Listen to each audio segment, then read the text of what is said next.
नमस्कार मु ज्योतिष प्रशांत आपण को मोर YouTube channel tarot card video को आपण मानक स्वागत करुच्ची। चलतु देखा आज ये वीडियो रे मु उपस्थापन करने को जाऊँगी आपणकर पार्टनर कौन करेन्ट फिलिंग्स अच्छी सी आपण नहीं कौन अच्छी भावुंट आउ मन प्रति कौन चली मु पूरा डिटेल विस्तीर्ण भाव में कहबी। आउ जदि आपण वीडियो को आरंभ शेष पर्यंत देखिले जानीपर मुझे वीडियो आपको कौन कहवाक चाहूँगी। जदि मो वीडियो को आपण मैंने देखुं वीडियो को लाइक करेंगे, चैनल सब्सक्राइब करने केवे भी भूलिए ना। मु प्रत्येक दिन आपण पार्टनर करेन्ट फिलिंग्स तांकर लव करेन्ट फिलिंग्स कौन अच्छी से आपण को नहीं कौन भावुंट मु प्रत्येक दिन मो चैनल अपलोड करे। आपण मैंने अवश्य मो चैनल को मो वीडियो को देखुंट बट मो वीडियो को लाइक करूना कि सब्सक्राइब करूना मे भी आपन को खराब लगु थाई पारे कि भल लगु थाई पारे मु तो जानिनी। जहाँ एंजल्स मानकर ब्लेसिंग अच्छी मु ही ए वीडियो रे कहूची कार्ड जहाँ कहूची मुझे ही कहूची मु किछि मनर कहानी कहूनी। ठीक अच्छी आपणकर इच्छा बट मु चाहूँगी आपण मान सहित गोटे परिवार है कि रही गोटे जहाँ भी आपणकर समस्या अच्छी से समस्यार समाधान बाट मुझे कहबी। जेकोसी समस्या हो आपणकर पारिवारिक समस्या हो कि आप आर्थिक समस्या हो कि आप स्वास्थ्यगत समस्या हो कि आप गोटे बिजनेस करने चाहूँगी बिजनेस हो पारुनी तार समस्या हो मु पूरा डिटेल कहबी। मोर पर्सनल रीडिंग माध्यम मोर पर्सनल नंबर देइछि आपण माने मते कांटेक्ट करि परिबे। मु कंप्लीटली भाव में आपन को मोर पर्सनल रीडिंग माध्यम आपन को रेमेडीज देबी किछि सॉल्यूशन आपन को कहबी। आउ चलंतु आज आम वीडियोटी आरंभ करिबा। जहाँ भगवान को आम प्रति ब्लेसिंग अच्छी ईश्वर जहाँ चाहती आउ से तांकर इच्छा जे प्राणीकर मंगल हो समस्ते भले रुहंतु एटा तांकर इच्छा और आकांक्षा। किंतु आज जहाँ भी आम देखा वीडियो माध्यम विथ आपण सहित किसी ना किसी जिन शेयर करी मु अवश्य आपण को ये वीडियो बहुत गुड़े कथा कहबी आपण पार्टनर को लेकिन आउ देखा कौन कौन वीडियो रे कार्ड जहाँ बाहर कौन बाहर आपण partner current feelings love current feelings love emotion आपण प्रति कौन अच्छी तांकर केते दूर आपण प्रति गोटे भल पाइबा अच्छी ये कार्ड रे जहाँ बाहर मु ताही कहबी। देखंतु आरंभ मु कहिछि जदि आपणकर कि आपण पार्टनरकर मकर राशि, कुंभ राशि, मीन राशि, धनु राशि, बिछा राशि, तुला राशि होता है ताहले बहुत गुड़े कथा आपण सहित जड़ित हो पारे किंबा न हो पारे। तथापि भी आम देखा कौन कौन सब आपण सहित घटुची आपण पार्टनर को लेकिन कौन कौन सब घटुची। देखंतु मु जो राशि कहली से राशि विशेष मानकर किछिटा गुण थाई भल गुण होची कौन से रूपवान हेबे, भाग्यवान हेबे, स्त्री सहित सुख आलोचना रत हब एवं पुत्रवान हबे आउ जोटा कि से अत्याधिक स्नेह ममता पाइबे, क्रोधित हेबे, अर्थशाली हेबे, प्रवासी हेबे, प्रथम जीवन कष्ट पाइबे। बहुत कष्ट मध्य जीवन में अच्छी से कि प्रकार कष्ट मु ए वीडियो रे कहबी। देखंतु मु जो कार्ड रखी पांचटी कार्ड से कार्ड पांचटी मध्य फास्ट कार्ड टी देखंतु, सेकेंड कार्ड आउ third card, fourth card, fifth card तीनोटी कार्ड भितर आपणकर सबुतिक कार्ड कौन बाहरी आपण पार्टनर सहित जिते बड़े गोटे टू साइड लव होता है परस्पर भितर सुंदर भल पाइबा थाए भल लव इमोशन थाए लव फिलिंग्स थाए सेतेबेले आपण परस्पर को बहुत पाखरु पाइबापी बहुत आग्रह प्रकाश करती जोटा कि जहाँ भी गोटे प्रोब्लेम हेले भी ताकू बालांस करने ट्राए करती आउ आपण भीतर खूब भल आदान प्रदान थाए बहुत स्नेह ममता थाए बहुत खूब भल पाइबा थाए एते सुंदर भल पाइबा भितर आपण ପୁରା ମଜି ଯାଆନ୍ତି କି ଯେଉଁଟାକି ଆପଣ ସବୁକିଛି ଭୁଲି ଯାଇକି ଆପଣ ଲକ୍ଷ୍ୟସ୍ଥଳରେ ପହଞ୍ଚିବା ପାଇଁ ଆଉ କ'ଣ ହୁଏ ପୁରା ମାଇଣ୍ଡରେ ଫିକ୍ସ କରି ମାଇଣ୍ଡରେ ଫିକ୍ସ କରିଦିଅନ୍ତି। ଆଉ ଯେତେବେଳେ ଆପଣଙ୍କୁ ଏମିତି ବାଗରେ କିଛି ଜିନିଷ ଫିଲ୍ ହୁଏ ଆଉ ଯେଉଁଟାକି ଆପଣ ବ୍ୟକ୍ତିଗତ ଜୀବନକୁ ନେଇକି ଆପଣ ପାରିବାରିକର ସମସ୍ୟାକୁ ନେଇକି ଆଉ ସେତେବେଳେ ନା ଆପଣଙ୍କୁ ଭଲ ଲାଗେ ନାହିଁ। ଆପଣ ଯେତେ କଷ୍ଟ ହେଉନା କାହିଁକି ଆପଣ ସେଇ କଷ୍ଟଟାକୁ ରିଲିଜ୍ କରିଦିଅନ୍ତି ନା ଆପଣ ବହୁତ ହାଲକା ଲାଗେ। ଆଉ ଯେତେବେଳେ ଆପଣ ସେଇଭଳିଆ ପ୍ରୋବ୍ଲେମ୍ ଆସି ପହଞ୍ଚିଯାଏ କିମ୍ବା ଆପଣ ପାର୍ଟନରକୁ ନେଇକି କିମ୍ବା କିଛିଟା ଖରାପ କଥା ଶୁଣିଥାନ୍ତି ପରିବାରର ଲୋକମାନେ ହୁଅନ୍ତୁ କିମ୍ବା ସମାଜର ଲୋକମାନେ ହୁଅନ୍ତୁ ଆଉ ସମ୍ପୂର୍ଣ୍ଣ ଭାବରେ ଆପଣଙ୍କୁ ବହୁତ ଥକା ଅନୁଭବ ହେଇଯାଏ। ସତେ ଯେମିତି ଆପଣଙ୍କୁ ଫିଲ୍ ହୁଏ ଯେ ଆପଣଙ୍କୁ ଜଣେ କିଏ ଗୋଟେ ବିପଦ ଆଡ଼କୁ ଠେଲି ଦେଉଛି କିମ୍ବା ଆପଣଙ୍କୁ ଖାଲରେ ପଶି ଯାଉଛନ୍ତି, ବାହାରିବା ପାଇଁ କଷ୍ଟ ହେଉଛି, ସତେ ଯେମିତି ଆପଣଙ୍କୁ ଏତେ ତୀବ୍ର ଯନ୍ତ୍ରଣା ଅନୁଭବ ହେଉଛି। ସେଇଟା କ'ଣ ଭାବିବା ଅତି ବହୁତ କଷ୍ଟଦାୟକ ହେଇଯାଉଛି। ଧୀରେ ଧୀରେ ଆପଣ ଆପଣଙ୍କ ପାର୍ଟନର ଭିତରେ ଏତେ ସୁନ୍ଦର ଭଲ ପାଇବା ଭିତରେ ଯେ ରହୁଛନ୍ତି, କେବେ ନା କୌଣସି ପରିସ୍ଥିତିରେ ବି ସେମିତି କିଛି ଡିସ୍ପ୍ୟୁଟ୍ ନାହିଁ, ସେମିତି କିଛି ପ୍ରୋବ୍ଲେମ୍ ନାହିଁ। କିନ୍ତୁ ଆପଣଙ୍କର ଇଚ୍ଛା ଯାହା ଚାହୁଁଛି କିନ୍ତୁ ସେ ଆପଣ କରିପାରୁନାହାନ୍ତି। That is the point. ଆପଣଙ୍କୁ ଲାଗୁଛି ହଁ ଆପଣଙ୍କ ଜୀବନ ଗୋଟେ ସତ ଯେମିତି ଗୋଟେ ଫେରି ଟେଲ୍ ପରି, ଗୋଟେ ପରିଗପ ପରି, ଆଉ ସେଇଟା ଗୋଟେ କାହାଣୀ ପରି। କିନ୍ତୁ ଯେତେବେଳେ କାହାଣୀଟା ରିଏଲ୍ ଅବସ୍ଥାକୁ ଯାଉଛି କନଭର୍ଟ ହେବା ପାଇଁ, ସେତେବେଳେ ତା ସତ୍ୟତା କିଛି ପାଉନାହାନ୍ତି। ଆପଣ ବହୁତ ଭାବୁଛନ୍ତି, ସତେ ଯେମିତି ଫିଲ୍ ହେଉଛି ନିଜକୁ ଜଣେ ଗିଫ୍ଟ ଦେଇଛି। ସେ ଗିଫ୍ଟ ଆପଣ ଜାଣିନାହାନ୍ତି ତା ଭିତରେ କ'ଣ ଅଛି। ବଟ୍ ଯେତେବେଳେ ସେ ଗିଫ୍ଟଟା ଖୋଲି ଦେଉଛନ୍ତି ଆପଣ ଦେଖିଲା ବେଳକୁ କ'ଣ ଆପଣଙ୍କର ପସନ୍ଦର ଥାଇପାରେ କିମ୍ବା ଆପଣଙ୍କ ପସନ୍ଦର ନଥାଇପାରେ। It's okay.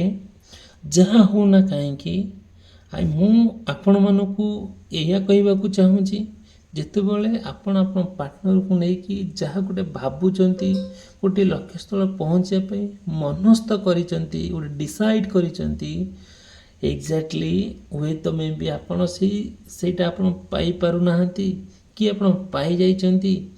ସେଇଟା କମ୍ପ୍ଲିଟଲି ଭାବରେ ମୁଁ ମୋର ପର୍ସନାଲ ରିଡ଼ିଂ ମାଧ୍ୟମରେ କହିବି ଯେ କ'ଣ ଆକ୍ଚୁଆଲି ଘଟଣା ହେଇଛି, ଆପଣଙ୍କର କ'ଣ ସମସ୍ୟା ଦେଖାଦେଉଛି, ଭଲ ନା ଖରାପ, ଆପଣଙ୍କୁ ଆଗକୁ କେତେ ଭଲ ହେବ କେତେ ଖରାପ ହେବ। ଦେଖନ୍ତୁ ଆଉ ଗୋଟେ ଆସିଲା କ'ଣ, ଯେତେବେଳେ ଆମେ ଚାହିଁଛେ ଗୋଟେ ଆପଣ ପାର୍ଟନର ସହିତ ଗୋଟେ ଆଟ୍ରାକ୍ସନ୍ ଭାବନା ରହିଛି, ଗୋଟେ ଆଉ ମିଷ୍ଟ୍ରିୟସ୍ ଫିଲିଙ୍ଗସ୍ ରହିଛି, ଗୋଟେ ମିଷ୍ଟ୍ରିୟସ୍ ଭାବନା ଆପଣଙ୍କ ପ୍ରତି ରହିଛି, ଗୋଟେ ରହସ୍ୟମୟ ଭାବନା ରହିଛି, ଯେଉଁଟାକି ଆପଣ ତାଙ୍କ ସହିତ ଗୋଟେ ଇମୋସନାଲି କନେକ୍ଟ ହେଇଯାଇଛନ୍ତି, ଇମୋସନାଲି ତାଙ୍କ ସହିତ ଜଡ଼ିତ ହେଇଯାଇଛନ୍ତି। ଆପଣ ଚାହିଁଲେ ବି ଫେରି ଆସିପାରୁନାହାନ୍ତି। ବଟ୍ ଯେତେବେଳେ ସେ ପଳେଇଛନ୍ତି ଦୂରକୁ ଆଉ ଫେରିବା ପାଇଁ ସେ ମନ କରୁନାହାନ୍ତି, ଆପଣ ବହୁତ ବୁଝଉଛନ୍ତି, ଆଉ କ'ଣ କରୁଛନ୍ତି, ବହୁତ ବୁଝଉଛନ୍ତି ଆପଣଙ୍କ ପାର୍ଟନର ନା ଆପଣଙ୍କଠାରୁ ବହୁତ ଦୂରରେ ପଳାଉଛି, ଏତେ ଦୂରକୁ ଯାଇଛନ୍ତି ସତେ ଯେମିତି ଆପଣଙ୍କୁ ଫିଲ୍ ହେଉଛି ସେ ଆଉ ଫେରିବେନି। ଆପଣ ଯେତେ ବୁଝେଇଲେ ବି ଯାହା କଲେ ବି ସେ ଆଉ କିଛି ଶୁଣିବାର ନାହିଁ, ତାଙ୍କର ଇଚ୍ଛା ହିଁ ନାହିଁ।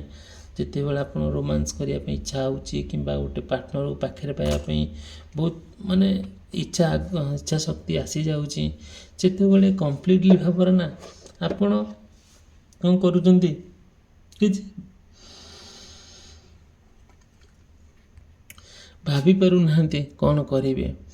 ଆପଣଙ୍କର ଯେଉଁ ଷ୍ଟ୍ରଙ୍ଗ ଇମୋସନ୍ ଗୋଟେ ଅଛି, ଖୁବ୍ ଭଲ ପାଇବା ଅଛି, ବହୁତ ପରସ୍ପର ଭିତରେ ବିଶ୍ୱାସ ଅଛି, ସେ ବିଶ୍ୱାସ ସତେ ଯେମିତି ଆପଣଙ୍କୁ ଆଉ ଗୋଟେ ଲେଭେଲକୁ ନେଇଯାଉଛି, ଯେଉଁଟାକି ମେ ବି ଆଇ ଏମ୍ ରଙ୍ଗ, ମୁଁ ଭୁଲ ହେଇପାରେ ସତ, କିନ୍ତୁ ଆପଣଙ୍କର ଯେଉଁ ଫିଲିଙ୍ଗସ୍ ଅଛି, ଆପଣଙ୍କର ଯେଉଁ କ'ଣ, ଯେଉଁଟାକି ଆପଣଙ୍କର ଯେଉଁ ଭଲ ପାଇବା ଅଛି, ଯେଉଁ ସ୍ନେହ ମମତା ଆଦରତା ଅଛି, ସେଇ ଜିନିଷକୁ ନେଇକି ତାଙ୍କ ସହିତ ଆପଣ କଣ୍ଟିନ୍ୟୁ କରୁଛନ୍ତି।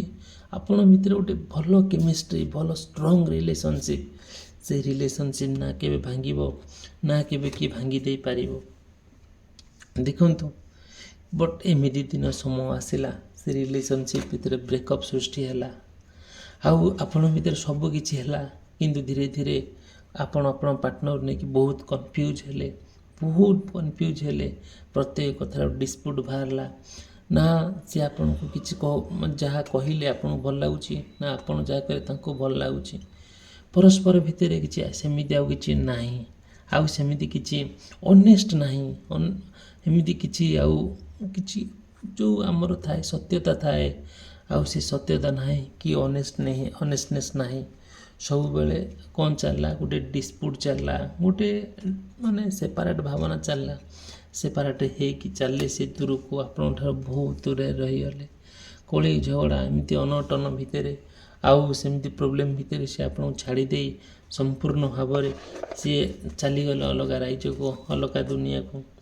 ଆପଣ ତାଙ୍କ କଥାକୁ ଆପଣ ବହୁତ ଚେଷ୍ଟା କରୁଛନ୍ତି ଫେରିବା ପାଇଁ, ବଟ୍ ଫେରିବା ପାଇଁ ବହୁତ କଷ୍ଟ ହେଉଛି। ଦେଖନ୍ତୁ,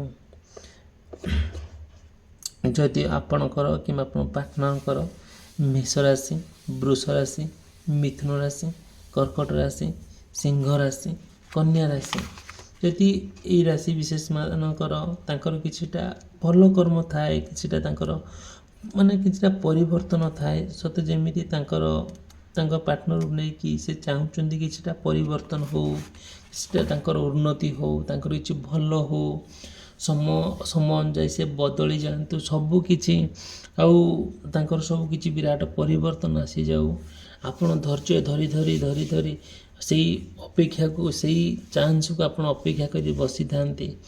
ଆପଣଙ୍କ ଜୀବନରେ ଯାହା ସବୁ ଘଟିଗଲା ନା, ଗୋଟେ ମ୍ୟାଜିକ୍ ଭଳିଆ, ଗୋଟେ ସତେ ଯେମିତି ଗୋଟେ ଯାଦୁ ପରୀକ୍ଷା, ଯେମିତି ଗୋଟେ ମ୍ୟାଜିକାଲ୍ ପାୱାର ଅଛି। ସଡନ୍ଲି ଆପଣଙ୍କର ସେମିତି କିଛିଟା ବିରାଟ ପରିବର୍ତ୍ତନ ଦେଲା ଆପଣଙ୍କର ପାର୍ଟନରକୁ ନେଇକି, ଆପଣଙ୍କ ପାର୍ଟନରଙ୍କ ଭିତରେ ଯେଉଁ ସମ୍ପର୍କକୁ ନେଇକି ସଡନ୍ଲି ଚେଞ୍ଜ। ଯେତେବେଳେ ଆପଣ ପାର୍ଟନର ଆପଣଙ୍କ ଠାରୁ ତାଙ୍କ ଭିତରେ ଆପଣଙ୍କ ଭିତରେ ଡିସ୍ପ୍ୟୁଟ୍ ଚାଲିଲା, କିମ୍ବା ତାଙ୍କ ଭିତରେ ଆପଣଙ୍କ ଭିତରେ କିଛି ପ୍ରୋବ୍ଲେମ୍ କ୍ରିଏଟ୍ ହେଲା, ସେଇ ପ୍ରୋବ୍ଲେମ୍କୁ ନେଇକି ଆପଣଙ୍କ ଭିତରେ ଗୋଟେ ସେପାରେଟ୍ ହେଇଯାଇଥିଲେ, ଆପଣଙ୍କ ଲଭ୍ ରିଲେସନସିପ୍ ଭିତରେ ଗୋଟେ ବ୍ରେକଅପ୍ ହେଇଯାଇଥିଲା। ଆଉ ସେ ଲଭ୍ ରିଲେସନସିପ୍ କେମିତି କ୍ଲୋଜଅପ୍ ହେବ, ଆଉ କେମିତି ତାଙ୍କ ସହିତ ଟାଇଅପ୍ ହେବେ, ଆଉ କେମିତି ତାଙ୍କ ସହିତ ପୁରା ଭଲ କରି ତାଙ୍କ ସହିତ ଗୋଟେ ଆରାମଦାୟକ ଜୀବନ ଅତିବାହିତ କରିବେ, ସେ କଥାକୁ ନେଇକି ଆପଣ ବହୁତ ଚିନ୍ତାରେ ଥିଲେ। ଆଜି ଭଗବାନ ଈଶ୍ୱର ଆପଣଙ୍କର ଡାକ ଶୁଣିଛନ୍ତି। ସେଇ ଈଶ୍ୱରଙ୍କର ଆଶୀର୍ବାଦ ଅଛି, ଯେଉଁଟାକି କମ୍ପ୍ଲିଟଲି ଭାବରେ ଆପଣ ପାର୍ଟନରକୁ ଆପଣ ପାଇଛନ୍ତି। ଯେତେବେଳେ ଆପଣ ପାର୍ଟନରକୁ ବହୁତ ଦିନ ପରେ ପାଇବା ପାଇଁ ଚେଷ୍ଟା କରିକା ଶେଷରେ ସଫଳତା ଆଡ଼କୁ ଗତି କରିଛନ୍ତି, ଏକ୍ଜାକ୍ଟଲି ଆପଣଙ୍କ ମନର ଖୁସି ଆଉ ଆପଣଙ୍କର ଯେଉଁ ହୃଦୟର ସ୍ପନ୍ଦନ, ସତେ ଯେମିତି ତାଙ୍କ ପ୍ରତି ଗୋଟେ ନିବିଡ଼ତା ଆଉ ଆଦରତା ଆଉ ଗୋଟେ ଭଲ ପାଇବା ସୃଷ୍ଟି ହେଇଛି। ଆପଣ ଯେତେବେଳେ ଦେଖିଛନ୍ତି ନା ଆପଣ ପାର୍ଟନରଙ୍କୁ ବହୁତ ପାଖରୁ, ଆପଣ ଚାହିଁଛନ୍ତି ତାଙ୍କୁ ବହୁତ ଯାଇକି ଡିପ୍ଲି ଗୋଟେ ହକ୍ କରିବା ପାଇଁ, ଆଉ ଗୋଟେ ହାର୍ଟଲି ଆପଣ ତାଙ୍କୁ ଯେଉଁ ଭଲ ପାଆନ୍ତି ନା, ସେ ଭଲ ପାଇବା କେତେ ଯେ ମଧୁରତା, କେତେ ଯେ ଆଦରତା ଆପଣ ଏକ୍ସପୋଜ୍ କରିବାକୁ ଚାହୁଁଛନ୍ତି, ବଟ୍ ଏକ୍ସପୋଜ୍ କରିପାରୁନାହାନ୍ତି। କାହିଁକି? ଆପଣ ପାର୍ଟନରକୁ ଆପଣ ପାଖରୁ ପାଇକି ଏତେ ଆନନ୍ଦିତ, ଏତେ ଖୁସି, ଏତେ ଆଲୋଡ଼ନ ଯେ ସତେ ଯେମିତି ଆପଣଙ୍କୁ ଲାଗୁଛି କି ଗୋଟେ ସ୍ୱର୍ଗରେ ଚାଲିଲା ପରି। ଠିକ୍ ଅଛି, ଆପଣଙ୍କୁ ଏମିତି ଫିଲ୍ ହେଉଛି। ଯାହା ଭଗବାନଙ୍କର ନିର୍ଦ୍ଦେଶ ଅଛି ଆପଣଙ୍କ ଜୀବନରେ ତାହା ହିଁ ଘଟୁଛି। ଆମେ ସାଧାରଣ ମଣିଷ, ଆମେ ଚାହିଁଲେ ବି କିଛି କରିପାରିବା ନାହିଁ। Destiny is fix. ଆମ ସବୁ ବାରେ ଭାଗ୍ୟ ଆଉ ଗୋଟେ ବାରେ। ଯଦି ଆମ ଭାଗ୍ୟରେ ଅଛି ନା ଭୋଗିବା ପାଇଁ, ଆମେ ଭୋଗିବା, ଆମେ କିଛି ବି କରିପାରିବା ନାହିଁ। ଯାହା ଆମ କର୍ମ ଯେମିତି ଆମର ଫଳ ସେମିତିଆ। କେହି ବି କୌଣସି ପରିସ୍ଥିତିରେ ବି ଆମକୁ ଯିଏ ଯାହା କହିଲେ ବି ଆମର କିଛି ବି ଫରକ ପଡ଼େ ନାହିଁ। ବଟ୍ ଭଗବାନ ଯାହା କରନ୍ତି ପ୍ରାଣୀର ମଙ୍ଗଳ ପାଇଁ, ଏତିକି ମୁଁ କହିବି। ଆମେମାନେ ସାଧାରଣ ମଣିଷ, ମୋର ବି ଆପଣଙ୍କର ବି ଆମ ଶରୀର ଗୋଟେ ହାଡ଼ ମାଂସ ରକ୍ତଧାରୀ ଗୋଟେ ଶରୀର। ଆମର ବି ମନ ଅଛି, ଆମର ବି ରାଗ ଅଛି, ଅଭିମାନ ଅଛି, ଅହଂକାର ଅଛି, ଲଭ୍ ଅଛି, ସେକ୍ସ ଅଛି, ସବୁକିଛି ମଣିଷ ଶରୀର ଭିତରେ, ମନ ଭିତରେ ପୁରି ରହିଛି। ବଟ୍ କେଉଁଟା ଠିକ୍ କେଉଁଟା ଭୁଲ ଆମେ ଡିସାଇଡ଼୍ କରିବା, ମଣିଷ ଡିସାଇଡ଼୍ କରିବ। ବାସ୍, କେଉଁଟା ଭଲ କର୍ମ, କେଉଁଟା ଖରାପ କର୍ମ। ଭଲ କର୍ମକୁ ଆଦରି ନେବା, ଖରାପ କର୍ମକୁ ଛାଡ଼ି ଦେଇ ଚାଲିବା, ସେଇଟା ସମ୍ପୂର୍ଣ୍ଣ ଭାବରେ ଗୋଟେ ନିଆରା ଗୋଟେ ନିଆରା ସେମିତିଆ ମଣିଷ ନିଆରା ମଣିଷ ଥାନ୍ତି। ଦେଖନ୍ତୁ ଯାହା ହେଉନା କାହିଁକି ସବୁବେଳେ ଗୋଟେ ମଣିଷ କେବେ ଦୁଃଖ ଦୁର୍ଦ୍ଦଶା ପାଇଁ ସହିପାରେ ନାହିଁ। ଧୀରେ ଧୀରେ ଆପଣ ଆପଣଙ୍କ ପାର୍ଟନରକୁ ନେଇକି ଯାହା ବି ଭାବୁଛନ୍ତି ଯାହା ବି ଚାହୁଁଛନ୍ତି କହିବା ପାଇଁ ଅବଶ୍ୟ ଆପଣ କହିବେ। ମୁଁ ଆପଣଙ୍କୁ ମୋର ଏ ଭିଡ଼ିଓ ମାଧ୍ୟମରେ ମୁଁ ଡିଟେଲ୍ ବିସ୍ତୀର୍ଣ୍ଣ ଭାବରେ କହିବି। ଆଉ ଆପଣଙ୍କ ପାର୍ଟନରଙ୍କର କ'ଣ କରେଣ୍ଟ ଫିଲିଙ୍ଗସ୍, ଯଦିଓ ବି ଆପଣ ଚାହୁଁଛନ୍ତି ଆପଣଙ୍କ ପାର୍ଟନରଙ୍କର କ'ଣ ଲଭ୍ ଇମୋସନ୍ ଅଛି ଆପଣଙ୍କ ପ୍ରତି, କ'ଣ ଲଭ୍ ଫିଲିଙ୍ଗସ୍ ଅଛି ଆପଣଙ୍କ ପ୍ରତି, ମୋତେ କଣ୍ଟାକ୍ଟ କରିବେ। ମୋର କଣ୍ଟାକ୍ଟ ନମ୍ବର ଦେଇଛି। ମେସେଜ୍ ମାଧ୍ୟମରେ ହେଉ କିମ୍ବା କଲ୍ ମାଧ୍ୟମରେ ହେଉ ମୁଁ ପୁରା ଡିଟେଲ୍ ମୋର ପର୍ସନାଲିଟି ମାଧ୍ୟମରେ କହିବି। It's my duty and profession. Okay, ଚାଲନ୍ତୁ ଦେଖିବା। ଆଉ ଆପଣଙ୍କର ଯେଉଁ ଏଣ୍ଡଲେସ୍ ଲଭ୍, ଯେଉଁ ମାନେ କ'ଣ ଅନକଣ୍ଡିସନାଲ୍ ଲଭ୍, ସେଇଟା ସତେ ଯେମିତି କ'ଣ ଲାଗୁଛି ଆପଣ ସେ କଥାକୁ ଭାବିକି ବହୁତ ଆନନ୍ଦିତ ହେଉଛନ୍ତି। ଆପଣ ଚାହୁଁଛନ୍ତି ଗୋଟିଏ ଲକ୍ଷ୍ୟସ୍ଥଳରେ ପହଞ୍ଚିବା ପାଇଁ। ଯେଉଁ ଲକ୍ଷ୍ୟ ଆପଣଙ୍କୁ କଷ୍ଟ ଦେଉଛି ସତ, ଆଉ ଆରାମ ଦେଉଛି, ତାହା ଯେଉଁ ଲକ୍ଷ୍ୟସ୍ଥଳରେ ପହଞ୍ଚି ସାରିଲା ପରେ ଯେଉଁ ଖୁସି ପାଇବେ, ଯେଉଁ ଆନନ୍ଦ ପାଇବେ, ଯେଉଁ ଆରାମ ପାଇବେ, ସେଇଟା ନା କୌଣସି କଥା ଅଛି ତାକୁ ବର୍ଣ୍ଣନା କରିବା ପାଇଁ, ନା କେଉଁ ସାହିତ୍ୟ ଅଛି ତାକୁ ଲେଖିବା ପାଇଁ। ସବୁବେଳେ ମନ ଚାହେଁ ପବିତ୍ର ପ୍ରେମ। ସେଇ ପବିତ୍ର ପ୍ରେମରେ ଆପଣ ହଜି ବୁଲନ୍ତୁ। ଆଉ ଆପଣ ପ୍ରେମିକାକୁ ଆଉ ଆପଣ ପ୍ରେମିକକୁ ଆପଣ ଫେରେଇ ଆଣନ୍ତୁ ନିଜ ପାଖକୁ। ଦେଖିବେ କେଇଟା ମୁହୂର୍ତ୍ତ ଭିତରେ ଆପଣଙ୍କର ସବୁକିଛି ପରିବର୍ତ୍ତନ, ଏମିତି ପରିବର୍ତ୍ତନ ଆସିବ ଯେଉଁଟା ଆପଣ ଭାବିପାରିବେ ନାହିଁ। ଆଉ ଦେଖନ୍ତୁ, ଆଉ ସତେ ଯେମିତି ଆପଣ ଗୋଟେ ନୂଆ ଫେଜ୍, ଗୋଟେ ନୂଆ ଜିନିଷ ଆପଣଙ୍କ ଲାଇଫ୍ରେ ଆରମ୍ଭ କରିବେ। ଆଉ ସୁନ୍ଦର ଭାବରେ ପରସ୍ପର ଭିତରେ ଗୋଟେ ଆଦରତା, ଭଲ ପାଇବା ସୃଷ୍ଟି ହେଇକା ଚାଲିବ। ଆଉ ଯଦିଓ ବି ଆପଣ ଚାହୁଁଛନ୍ତି ମୋ ପର୍ସନାଲିଟି ନେବା ପାଇଁ, ଆପଣଙ୍କ ପାର୍ଟନର ବିଷୟରେ ଜାଣିବା ପାଇଁ, ଆପଣ ମୋତେ କଣ୍ଟାକ୍ଟ କରିପାରିବେ। ମୁଁ ମୋର କଣ୍ଟାକ୍ଟ ନମ୍ବର ଦେଇଛି। ଆପଣ ଆପଣଙ୍କ ପାର୍ଟନର ବିଷୟରେ ଜାଣିପାରିବେ। ଦେଖନ୍ତୁ, ଆଉ ଓକେ, ଯାହା ହେଉ ନା କାହିଁକି, ଯଦି ବି ଆପଣଙ୍କର ସେ ଭିଡ଼ିଓଟି ମୋର ଭଲ ଲାଗୁଥାଏ, ମୋ ଭିଡ଼ିଓକୁ ଆପଣ ଲାଇକ୍ କରିବେ। ଚ୍ୟାନେଲକୁ ସବସ୍କ୍ରାଇବ୍ କରିବା ପାଇଁ କେବେ ବି ଭୁଲିବେ ନାହିଁ। ଆଉ ଯେବେ ବି ଆପଣଙ୍କର ପ୍ରଶ୍ନ ଅଛି ମୋତେ ମୋର ପର୍ସନାଲ୍ ନମ୍ବର ଦେଇଛି, ମୋତେ କଣ୍ଟାକ୍ଟ କରିପାରିବେ। ମୁଁ ତା'ର ସମାଧାନ ବାଟ ଆପଣଙ୍କୁ ମେ ବି ଦେଖାଇ ଦେଇପାରେ। ଯାହା ଭଗବାନଙ୍କର ନିର୍ଦ୍ଦେଶ ଅଛି, ଯାହା ଈଶ୍ୱରଙ୍କର କୃପା ଅଛି। ଠିକ୍ ଅଛି, ଭିଡ଼ିଓଟି ସମାପ୍ତ କଲି। ରହିଲି, ଧନ୍ୟବାଦ, ନମସ୍କାର। ବଟ୍ ହଁ, ମୋ ଚ୍ୟାନେଲକୁ ଆପଣ ସବସ୍କ୍ରାଇବ୍ କରିବା ପାଇଁ କେବେ ବି ଭୁଲିବେ ନାହିଁ। ଧନ୍ୟବାଦ।